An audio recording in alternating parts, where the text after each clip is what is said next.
Estimada audiencia, ¿cómo les va? Entonces vamos al arranque de una vez ya a las conclusiones y las recomendaciones.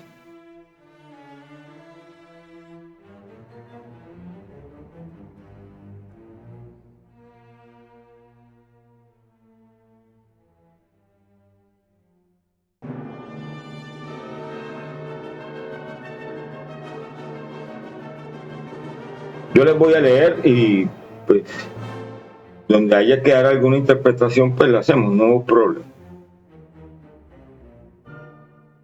Conclusiones. A pesar de que el estudio y proyecciones del Departamento Nacional de Planeación con respecto al Fondo de Ahorro y Estabilización Petrolera suenan muy claros, habría que evaluar cómo fueron los resultados en el periodo de tiempo respectivo, no solo en las variables macroeconómicas, sino también en los territorios petroleros, en todo lo que respecta a la eficiencia de la ejecución de esos recursos y el estándar de vida por parte de los departamentos y municipios productores.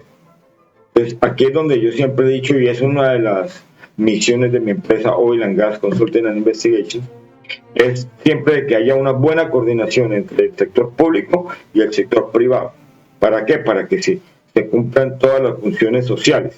No es de que decir de que el sector, los departamentos municipales hagan lo que quieran con los recursos, porque de pronto no solamente eso, sino que les falta capacitación y le falta en lo que es gestión y le falta la manera de saber ejecutar. Es decir, todo eso sabemos que todo eso tiene un procedimiento. Entonces no es de que llegó la empresa operadora, la tal, hizo un montón de cosas y explotó, despletó y chao, no. Se trata de que ellos también intervengan, el sector privado intervenir para que se lleven a cabo las cosas, porque la responsabilidad se le están dando no solamente al sector público, sino también al sector privado. Por lo mismo también hay leyes, por algo las harían, de impuestos, regalías por obras, impuestos por obras, o por lo que sea. Entonces, aclaro eso, ¿no? De que tiene que haber una coordinación. Aunque el pretexto de nuestros gobernantes para crear el Fondo de Estabilización de los precios de los combustibles es estabilizar el mercado interno de combustibles artificialmente por medio de decretos y resoluciones y que no sea afectado por las fluctuaciones en el precio internacional del petróleo y por ende en el precio internacional de la gasolina. Las predicciones de ahorro y desahorro de dicho fondo jamás serían posibles, y menos en un mercado tan volátil como es el del crudo. Sí, ellos se basaron de que está como en la moraleja de la lechera, que ella veía comienza vendiendo leche y al final se imaginaba un montón de ganado, hasta que se le riega la leche con nosotros, pero eso se le riega la leche, pero con nosotros no pueden hacer esas cosas, estilo lechera no. Aquí hay que tener responsabilidad para manejar la economía, no nos pueden agarrar de experimento social ni económico. Es muy claro que ambos fondos, sea el Fondo de Ahorro y Estabilización Petrolera o el Fondo de Estabilización de los Precios de los Combustibles, lo que buscan es acumular el capital en pocas manos. El primero en Ecopetrol, Fondo de Ahorro y Estabilización, en Ecopetrol y los burócratas de los territorios con sus contratistas. Y el segundo en la misma Ecopetrol, mismo. Ecopetrol es la que está con sus importadoras, es la que está concentrando el capital. Y los burócratas de la nación, más un oligopolio de importadores, y nosotros los consumidores los subsidiamos con deuda al presupuesto que proviene del IVA y a la canasta familiar. Y luego en la bomba pagando lo cercano al precio internacional. ¿Qué es lo que nos está ocurriendo ahora? Que los gobiernos anteriores nunca fueron capaces de frentear, como dicen, a los ciudadanos, al pueblo en general, acerca de la necesidad de las políticas. Pueda que plantee varias cosas. Vea, tenemos esto, tenemos eso, pero eso hay que planteárselo al pueblo, que el pueblo conozca. El pueblo no es tarado.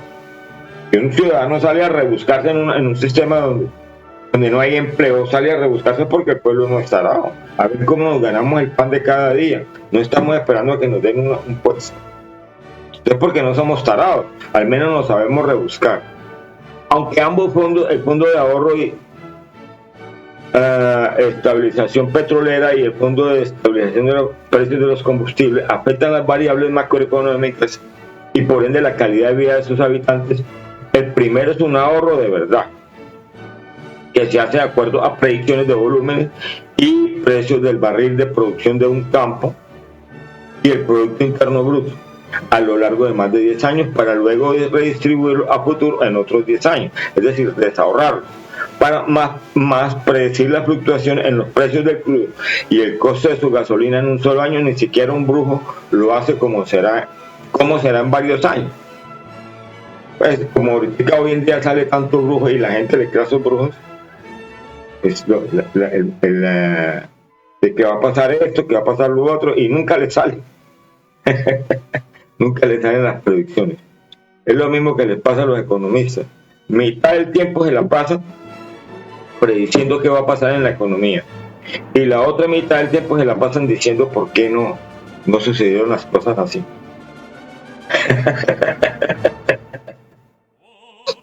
Tener como base para la economía de un país los precios internacionales y más en bienes de primera necesidad como los combustibles o la carne es totalmente incoherente, ya que cada país tiene sus propias variables macroeconómicas y poder adquisitivo diferente, los índices de desempleo, crecimiento, etc. No más con estos dos productos de clase, la clase pobre no va a poder consumir carne en Colombia y prefieren más exportarla al mejor postor, y lo mismo nos quieren hacer con el petróleo y sus combustibles y demás productos derivados. Entonces, aquí es cuando hay que tener cuidado. Cuando los gremios empiezan a quejar, es porque no están ganando como estaban acostumbrados a ganar.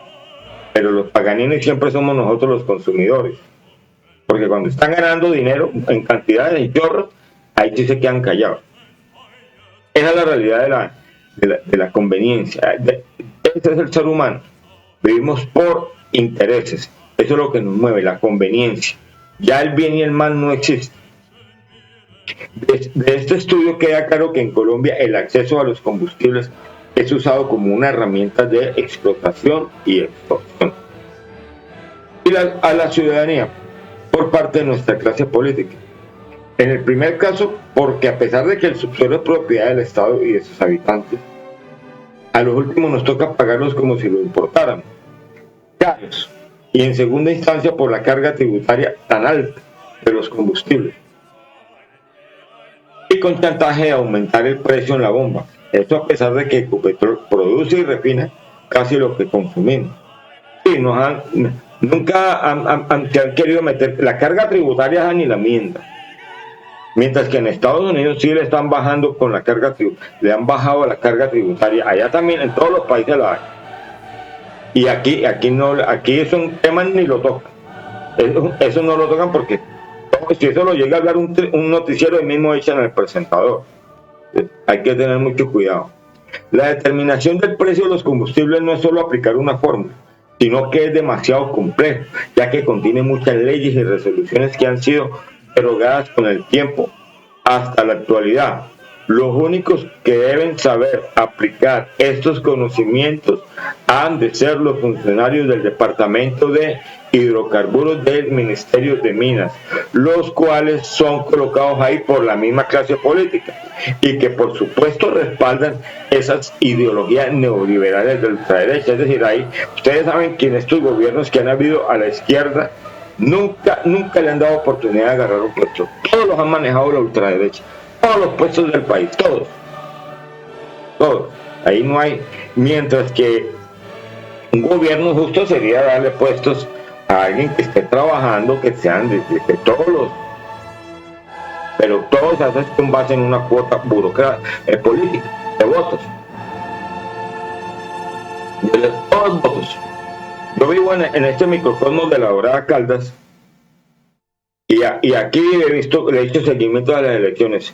Y aquí todos los que ocupan puestos, así sea el que recoja, el que sirve los tintos, es porque es una cuota de votos, tienen votos. Por eso están ahí. Hasta la fecha de este informe no tengo claro cómo se está proyectando el déficit en el Fondo de Estabilización de los Precios de los Combustibles. Supongo que se trabaja con el diferencial de compensación. Es el que crea la deuda, el diferencial de compensación, hacia todos los combustibles importados, a mayor precio que el de referencia e ingreso al productor. No sé si Ecopetrol nos lo está cobrando a precio internacional, que de ser así, la deuda sería mucho más alta para 350,000 barriles por día que consumimos de combustibles, gasolina y diésel en el país. Bueno, aquí los medios nos dicen que es solamente para el que se le aplique solamente a los importados. Pero la ley no dice eso, la ley siempre refiere a productores que es el monopolio de Ecopetrol con sus 2 refinerías y importadores que son el oligopolio, son 4 o 5 empresas, el oligopolio de importadores de crudo. Entonces, esto es un asunto de que no está claro, pero para mi entender, si está cumpliendo la ley, nos están cobrando ese diferencial de compensación, que yo lo mostré cuál es de acuerdo a los precios que les mostré, a las curvas que les mostré, que son en tiempo real, sean los centavos de dólar, cómo nos están afectando, así sean centavos de dólar, cómo nos están afectando, porque eso trabaja por volumen, vean, multipliquen 350,000 barriles por día, un barril tiene 42 galones, pásenlo a galones y luego pásenlo a litros. Ahí todo está todo multiplica. Luego hagan el cambio al peso, todo va multiplicativo. Se vuelven cifras astronómicas. De todo lo que se ha comentado en esta evaluación de fondos petroleros, los invito a hacer una oración. Sí, porque yo tengo fe. Yo tengo mucha fe en mi Señor Jesucristo. Entonces hay que orar también por el país, no solamente por uno mismo, para que el pueblo oprimido y en su irracionalidad no hagan más paros violentos contra el otro pueblo inocente y no responsable de estas cosas. Sí, porque uno que tiene que ver con esto, uno si a mucho vota, pero uno ya no puede garantizar cómo van a gobernar, qué van a hacer eso en el poder. Entonces, yo vi que hubo mucha ahora en el paro, había mucho resentimiento de esa parte del pueblo que sale a paro, con la que no nos interesa salir a que nos peguen una pedrada en la calle. Entonces yo vi que había resentimiento, pero nosotros no tenemos la culpa. Es decir, nosotros no nos podemos hacer responsables, ese otro pueblo no nos podemos hacer responsables de lo que hacen nuestros gobernantes. Nosotros votábamos, de ahí para arriba ya es responsabilidad de ellos. Es decir, esos paros son a causa de las presiones inflacionarias, del desempleo, la desesperanza por el futuro. La mayoría pues decían que joven, no, lo que pasa es que un viejo que va a salir a un paro. Y un joven, ¿qué esperanza tiene por el futuro? Ninguna. Aumentos pues tienen la esperanza los que tienen una familia rica, que el papá ya le dice, pues yo no fui de familia rica, pero mi papá me garantizó el estudio. Todo el tiempo. Eso tranquilo, mijo, que ahí tengo ganado para pagarle su matrícula. Siempre me garantizaba el estudio. No todas las familias tienen ese privilegio, señor. Entonces, y eso gracias a estas políticas neoliberales de ultraderecha que lo que hacen es concentrar el capital en pocas manos, comenzando por sus amigos en un gobierno cleptocrático. Se sabe que esto es un gobierno cleptocrático, eso es una acción. Y despilfarrador, no digo nada, no voy a inventar ni casos de esto ni de este, porque eso ya lo sabemos. Eso ya lo sabe la opinión pública. La filosofía del Fondo de Ahorro y Estabilización Petrolera no les dio resultados. Porque es muy diferente, el principio es muy diferente, el modelo matemático es totalmente diferente. Porque este último, los resultados que ha dado desde el 2010 al 2020, se ha comportado como un subsidio. Y como les mostré en la ley 1151 del 2007 es un subsidio. Así lo definen, mientras nos pasan a nosotros los precios internacionales, a los consumidores. Mientras, es algo, como ellos dicen, transitorio. El único año de ahorro que tuvo fue el 2020, pues claro, porque nadie podía salir a la calle. Bueno, eso es cuarentena, y no a un ahorro por vacas vacas gordas, que es el caso del Fondo de Ahorro y Estabilización Petrolera. No se explica uno con tantos cerebros y esa burocracia tan alta en el manejo económico del país cómo llegan a estas malas apreciaciones. A la fecha de esta investigación, 10 de marzo del año 2023, no se sabe cómo fueron los balances reales del Fondo de Ahorro y Estabilización Petrolera, si realmente existió y si existe actualmente, y no se sabe si pasó a ser eso sí ya sé que ocurrió, el Fondo de Ahorro y Estabilización. Este fondo es solo para el ahorro de los departamentos en el SGR, Sistema General de Regalías, y no incluye ningún ahorro de Ecopetrol. En la ley 1530 del 2012, ya que en la web no se encontró. Sí, aquí me refiero en la ley 1530 del 2012. En esta ley se crea este fondo de ahorro y estabilización para los territorios, porque esta ley lo que hace es le quita el privilegio a los territorios productores de usufructuar de usufructuar la renta petrolera y lo extiende a todos los departamentos del país. Entonces, yo les mostré en las presentaciones pasadas de que eso ya está todo y eso sí lo están dando en tiempo real. El Ministerio de Hacienda, con base en lo que diga eso lo sigue administrando como este fondo anterior, que estaba ahora en el Sistema General de Regalías, lo administra el Banco de la República. Entonces el Banco de la República le envía los informes al Ministerio de Hacienda, de la contabilidad, ya que en la web no se ha encontrado ninguna, que en la web casi no hay de eso. Y es mi información primaria, es la web, el internet, es mi información primaria. Ya luego la información secundaria ya voy y la agarro por medio de cartas. Hay veces la responden y hay veces no. Como todo. A pesar que la ley dice que esas cartas hay que responderlas en un término como de 5 o 10 días hábiles. Bueno, la carta que envía el Ministerio de Hacienda no ha sido respuesta. Así como el coronel no tiene quien la escriba. Muy importante tener un análisis a la mano de la trayectoria y los resultados reales de este fondo. Pues yo lo que tengo entendido es de que hasta esta ley se ahorraba, Ecopetrol ahorraba. Ya Ecopetrol, según veo, no está ahorrando. El ahorro solamente es para no sé Ecopetrol que estará, eso es otro punto para otra investigación. Y Ecopetrol está ahorrando ¿en dónde? ¿Y qué está ahorrando? Porque eso también lo mantienen calladito. Hablan de la deuda que nos mandan. Ahora poco se endeudó 1.000 millones de dólares. Qué belleza. Eso no es manera de manejar una empresa con responsabilidad. El dinero ajeno, yo personalmente soy más cuidadoso con el dinero ajeno que con el propio.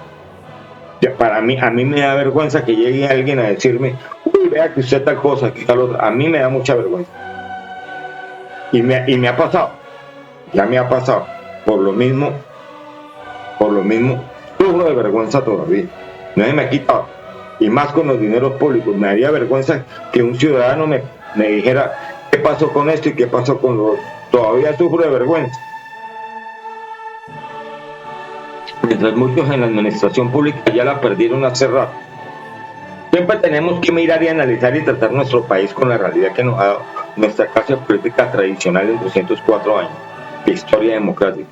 Y lo primero es que, al igual que muchos países del mundo libre, somos una economía de deuda. Todo el país, todo el mundo libre, desde Estados Unidos, de Europa, somos de deuda. No sé la China, no sé los demás, la China no sé a quién le debe, pero de que debe también. Y se metió en este sistema, porque este sistema es dado en deuda. ¿Para qué? Pues para que los banqueros puedan ganar. Entonces, pues el Fondo Monetario Internacional, el Banco Mundial, etc. El Banco Interamericano de Desarrollo, ellos también quieren su parte. El presupuesto general de la Nación para este año de 2020 quedó en 2023 quedó en 405,6 billones, de los cuales más del 20% se va en el manejo de deuda externa. La deuda externa tengo entendido que hasta el 2021 estaba en 170 mil millones de dólares, la bobadita, más 5% en el subsidio de los combustibles. Esto es muy moderado. Yo le pongo que puede llegar al 7, depende, esto varía mucho. El Fondo de Estabilización de los Precios de los Combustibles puede llegar, pienso yo, que en una época difícil, puede llegar al 10% del presupuesto nacional. En este momento está en más o menos en el 5%. Y el 60% se va en gastos de funcionamiento en la burocracia o clase vividora. Ellos ya saben quiénes son. Hay familias, hay parejas de familias, no digo quiénes, senador y esposa, senador y esposa, o senadora y esposa. No voy a decir quién, porque eso no va al caso. Se ganan cada uno de 30 y 30 millones, a un hogar entrándole 60 millones de pesos. ¿Serán vividores o no? Y tras de eso tienen entradas por otro lado. Y la gente agarrar, el ciudadano corriente, agarrar su carrito por la mañana, a las 5 de la mañana, 4 de la mañana, a ubicarlo en una parte del centro, y le mandan, esos mismos le mandan la policía para que le volteen el carro. Esos mismos que estamos hablando, que ganan 60 millones. Por favor, eso no es justicia social, hay que ser muy cuidadoso, porque si le está dando mucho privilegio a uno y a otros no. A otros los mandan a raspar pavimento, como decían por ahí, a moler pavimento. Se van gastos de la clave de activos y demás. Entonces, para la famosa inversión social, ¿qué queda? En infraestructura, asistencialismo. Ya saben que asistencialismo es todo programas de ayuda a la primera infancia, al adulto mayor, familias en acción. Todo eso se llama asistencialismo, que consume bastante dinero también. Uno no puede hacer política con lo que no hay. Tiene que trabajar es con lo que hay o con lo que posiblemente llegue. Ese es el presupuesto. La gente cree que el presupuesto es lo que hay, no. El presupuesto es lo que se va a gastar en cada ramo, pero no quiere que lo haya. Para eso nos prestan plata, ¿no, señor ministro? Señor ministro de Hacienda. Para eso el Banco Interamericano de Desarrollo nos presta dinero. Infraestructura y asistencialismo, entonces ¿qué queda? Quedan unas migajas, y si necesitan más plata, no, hágale para mantenerlo, entonces nos suben los impuestos, hágale. El ciudadano promedio más o menos tenemos 7 tipos de impuestos, y sin embargo las empresas extractivistas no quieren pagarlo, entonces nosotros los tenemos que mantener a ellos, porque la realidad es que esas empresas extractivistas pudiesen generar empleo si se acabara la holgazanería de la clase política. ¿De qué? De que empezara a transformar, de inducirlos a ellos a que transformen esa materia prima en Colombia y generen empleo en Colombia. Ecopetrol y las multinacionales en el 2001 transfirieron 17 billones a la nación, que se vieron reflejados en 3 rubros: impuestos, dividendos y regalías, que es el pago que hacen las compañías petroleras y mineras al Estado colombiano por explotar yacimientos de un recurso natural no renovable. Esto fue tomado de Yahoo Finance, entre comillas. La cifra importante es que son 17 billones. En la anterior información se puede concluir que toda la renta petrolera que recibe la nación no alcanza a subsidiar el diferencial de compensación del Fondo de Estabilización de los Precios de los Combustibles, que nos cuesta yo le pongo esta cifra, 1, 2, 3 billones mensuales.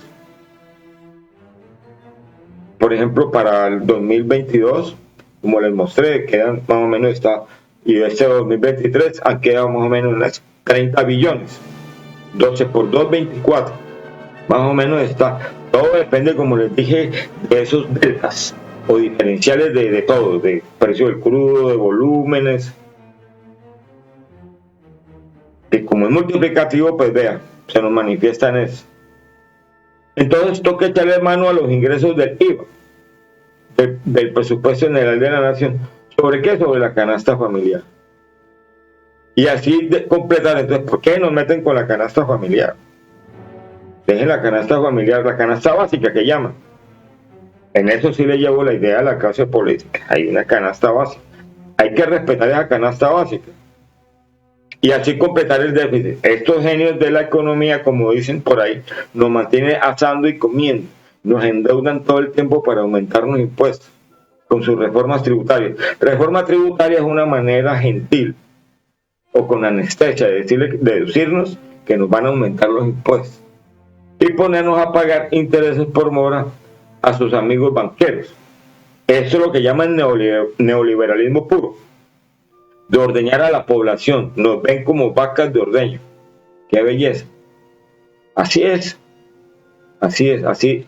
Eso es una realidad, porque así es la actitud que ellos tienen hacia nosotros, hacia los ciudadanos, hacia la sociedad civil.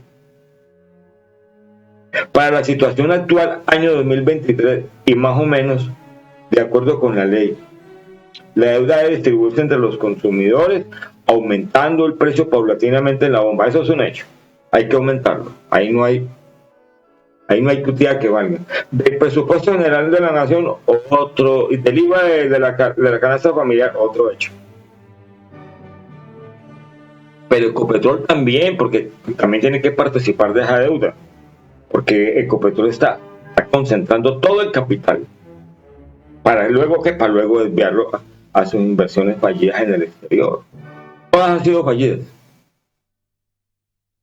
Entonces, esta situación debe ser explicada a toda la población colombiana. Pues hombre, hay que hablar, así como le lavan el cerebro hablándole a una gente, a la población repitiéndole la misma mentira. Háganlo también, pero con verdades acerca del fondo. Se plantean opciones a la población.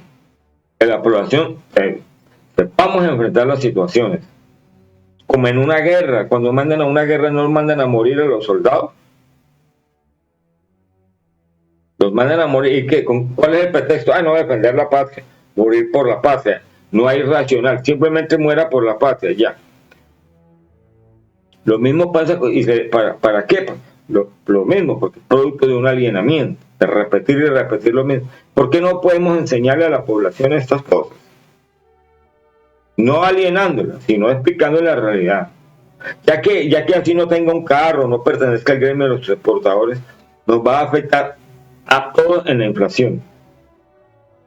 Eso sí, más a la población desempleada y de escasos recursos. No, pues para mí, esto sí, estos de entrada son los primeros, pero la inflación también va a afectar a los empleadores y a los ricos, porque van a tener que gastar más para producir lo mismo que estaban produciendo. Entonces los egresos van a ser mayores. Eso afecta a todos, pobres y ricos. Lo que pasa es que hay un nivel de millonarios que son los que hablan, pero ya son, de pronto son los 4.000 que decía Gustavo Petro, esos 4.000, que eso sí no, esos ganan mucho dinero todos los días, no les afecta. Eso está en estilo por encima de las economías de los países, ellos no les toca nada de esas, pero son muy pocos, como dice Petro, deben ser por ahí 4.000. No me explico un asunto tan serio para nuestro presupuesto nacional como es el Fondo de Estabilización de los Precios de los Combustibles. Ser colado, es decir, allá o camuflado, le digo, en un plan de desarrollo como de 87 páginas. Este plan siempre son de muchas páginas y tras de eso sin ningún tipo de análisis. Ley 1151 del 2000, sin ningún tipo de análisis. Ni siquiera en los posteriores decretos reglamentarios lo hicieron. No hay ahora sí lo están haciendo. ¿Ya para qué? Todos esos gremios, yo los mostré en la bibliografía. Muy diferente al Fondo de Ahorro y Estabilización Petrolera, que sí fue el análisis. Si hubo un análisis, yo se los expliqué y le gasté tiempo a eso. Un análisis muy bien que lo hicieron. Con su propia ley, aplicando una cartera de cálculo en predicciones como lo mostré. Y haberlo hecho del COMPES, que lo expliqué acá en esta serie de conferencias. Entonces ahora sí las agremiaciones económicas vienen a meter la cuchara cuando ya nos tienen en la boca del león y en predicciones con bases históricos del mismo Fondo de Ahorro y Estabilización. ¿Qué falta de seriedad?